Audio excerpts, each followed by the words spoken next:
బీద కుటుంబాలు, దళిత, వెనుకబడిన తరగతి, ఆదివాసీ కుటుంబాల నుంచి గనక స్పోర్ట్స్ నేర్పిస్తే క్రికెట్ క్యాప్టెన్ ఇక్కడి నుంచి వస్తారు, వాలీబాల్ క్యాప్టెన్ ఇక్కడి నుంచి వస్తారు.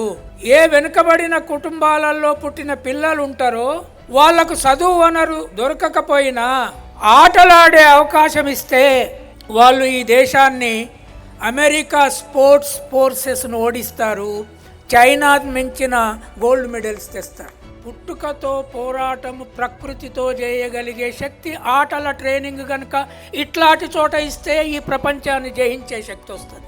ఈ దేశానికి తాత్విక పునాదుల్ని మార్చి ఆడ మగ సమానత్వాన్ని ఇచ్చి ఒక రాజ్యాంగాన్ని ఇచ్చిన పూలే అంబేద్కర్ బొమ్మలు పెట్టి ఈ స్టేడియంను ఇవాళ ప్రారంభించుకున్నాము.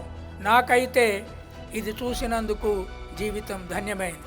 భారతదేశం లోపల ఎక్కడైతే బిలో పవర్టీ లైన్ టాలెంట్ ఉండి కూడా ఆర్థికంగా ఎదగలేనటువంటి స్పోర్ట్స్ లోపల ఎదగలేనటువంటి పిల్లలకు ఈరోజు ఆస్క్ ఎడ్యుకేషనల్ సొసైటీ ఆధ్వర్యంలో ఉచితంగా ఇక్కడ ఉన్నటువంటి స్పోర్ట్స్లో అన్ని రకాల స్పోర్ట్స్లో ట్రైనింగ్ చేయడానికి ఈ సొసైటీ ముందుకొచ్చింది మిత్రులారా.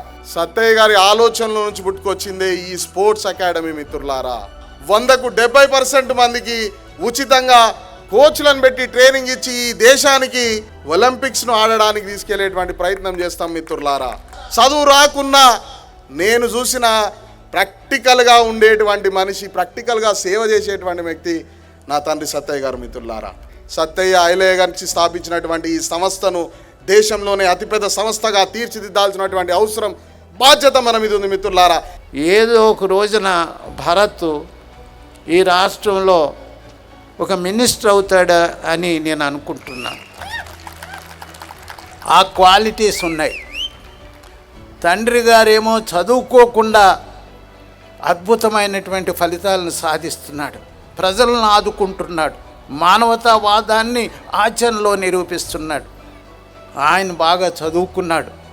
తప్పక ఏదో ఒక రోజున ఈ తెలంగాణ రాష్ట్రంలో మంత్రి కుర్చీలో కూర్చుని ఉంటాడని నేను అనుకుంటున్నాను.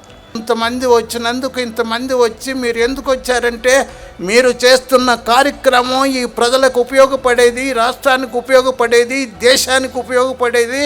ఓ సత్యయ్య గారు మీతో మేము ఉంటాము, సత్యయ్య గారి కుటుంబంతో మేము ఉంటాము, మీ అకాడమీతో మేము వింటామని చుట్టుపక్కల ప్రాంతాల నుంచి వచ్చిన నాయకులు, ప్రజలు, స్త్రీలు, పురుషులు అందరికీ కూడా, విద్యార్థులకి, యువకులకి అందరికి కూడా నేను హృదయపూర్వకమైనటువంటి జై భీములు తెలియజేస్తూ సెలవు తీసుకుంటున్నాను. యువకులు వాళ్ళు ఏం చేస్తున్నారు?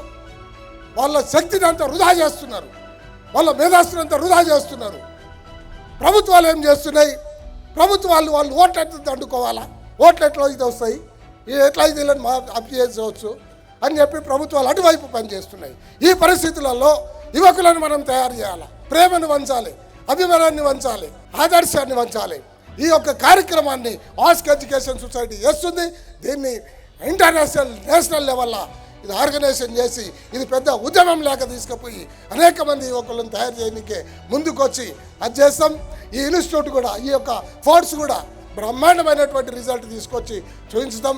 నిజంగా మంచి క్యారెక్టర్ కావాలనుకుంటే, సక్సెస్ఫుల్గా మనము ముందుకు వెళ్ళాలనుకుంటే స్పోర్ట్స్లో డెఫినెట్లీ అందరు parents they have to spend some time for sports for the children. ఒక గొప్ప మనసుతోని, ఎవరికైతే గొప్ప మనసు ఉంటుందో ఆ గొప్ప మనసు ఉండే వాళ్ళకే ఇన్ని మంచి ఆలోచనలు వచ్చి ఒక ఎడ్యుకేషనల్ ఇన్స్టిట్యూట్ స్థాపించి మళ్ళీ దాంతోపాటు ఒక పెద్ద స్పోర్ట్స్ కాంప్లెక్స్, అంటే నేను ఇలాంటి స్పోర్ట్స్ కాంప్లెక్స్ అయితే ఎక్కడ చూడలేదు. మీరందరూ కూడా ఏదైతే కృషి చేస్తున్నారో నేను కూడా ఏదో ఒక సహాయం గవర్నమెంట్ తరఫు నుంచి ముఖ్యమంత్రితో మాట్లాడి ప్రయత్నం చేస్తానని చెప్తూ ఒక మంచి రియల్ ఎస్టేట్ వెంచర్ చేసుకుంటే కోట్లాది రూపాయలు వస్తుందని చెప్పి ఆలోచన ఉంటుంది.